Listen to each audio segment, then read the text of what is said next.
Sustain nutrition life tips. How to read a food label. So, as simple as it may seem, it can still be quite confusing. So I'm just going to teach you the basics of what to look at on a food label, what's important, and how to decide what kind of food you're eating. So your typical food label is going to look something like this. It's going to say nutrition, typical value, and that's going to be split down usually into 100 grams and then usually into the portion size as well, or per serving. You're going to start off with your energy. These are the ones concentrated. Sometimes I'll have more information on this, but you've got energy, the fat of which saturates, carbohydrates of which sugars, then protein, but then it also might have fibre, salt, depending on what it is. But these are the ones that we're going to concentrate on today. These are kind of the major factors that are going to play into your diet. So the first one, energy, I'll give you two numbers. I'll give you kilojoules, kJ, and then I'll give you calories. Concentrate on calories. I don't even know why they still use kilojoules. Kilojoules is like 4.18642555666 of a calorie. Concentrate on calories. Kilojoules, don't worry about those. That's a really high number. Just ignore that. So you concentrate on your calories. So what I typically do is if I look at a food and try to figure out what it is, I will go on the 100 grams. So you know whatever you're eating, you can kind of figure out what percentage of it is fat, is carbs, is protein.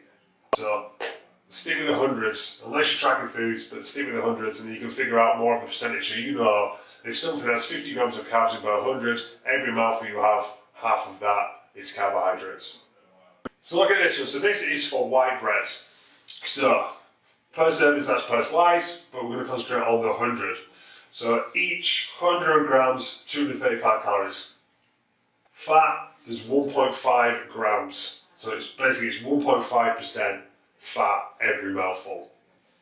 Carbohydrates is 45.5, so let's say 50%. So each mouthful, 50% carbs, 8% protein.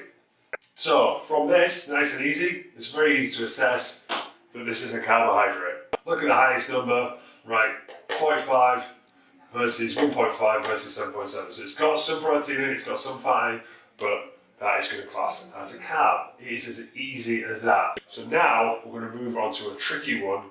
A common misconception is chia seeds. So chia seeds, real kind of common one where people will add them to foods thinking it's a protein source. Now, chia seeds do contain protein, but would I class them as a protein source? You're going to have to decide. Fat comes in at 31 grams, so it's 31% fat per 100, 31%. Carbohydrate is 42%, so get up to that half carbohydrate.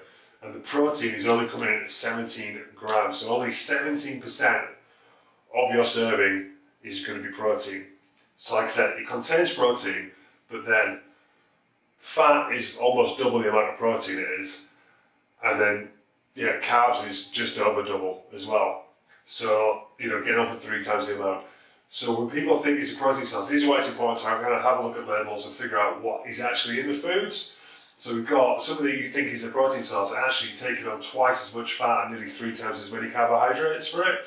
So that's why it's important just to have a look at the labels. So again, just to clarify, focus on the 100 grams and take that as 100%, and then you look at what percentages that food makes up, and then you can assess whether actually this is more of a fat source, this is more of a carb source, or this is more of a protein source than I actually thought. So something like that, chia seeds is a real common one. Nuts is another one. Nuts contain protein, but then they're probably like 10 to 20% protein, but then 50% fat. So would you class that as a protein source or a good protein source? No, not when you compare it to something like chicken or fish or beef.